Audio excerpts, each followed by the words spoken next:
Hi guys, nandito na naman ang Pretty Mom ng Spain. To this video, gagawa ko ako ngayon ng burrata salad with peach, black peach. Ito po yung mga gagamitin ko. Meron tayong honey, salt, olive oil, pistachio na na-crush ko na siya guys. At saka yung paminta, yung ating black peach, tomato cherry, at saka yung albahaca, at saka yung ating burrata cheese. Tara guys, first guys, hugasan ko muna itong flat peach at saka hihiwain ko siya ng half. Tanggalin ko yung buto. Ayan, natanggal ko na yung buto. Maglagay ako ng olive oil, then saka natin i-rub. Ayan, dito sa pan guys, plancha ko yung ating flat peach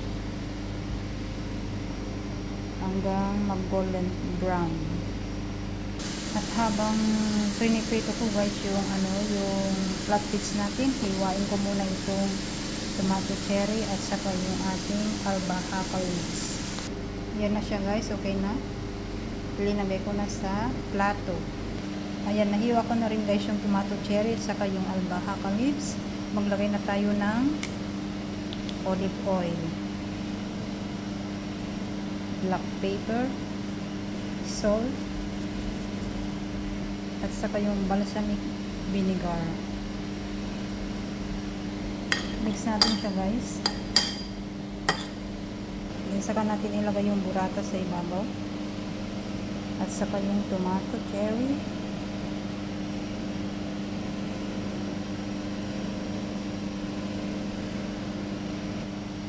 konting honey,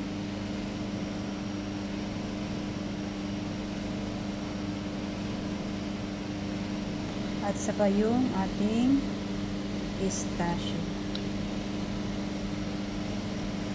Maglagay rin ako guys ng ganito toppings para dagdag decoration. Ito na guys yung ating burrata flat peach salad. Ayan, sana po nagustuhan ninyo. Thanks for watching. Bye bye.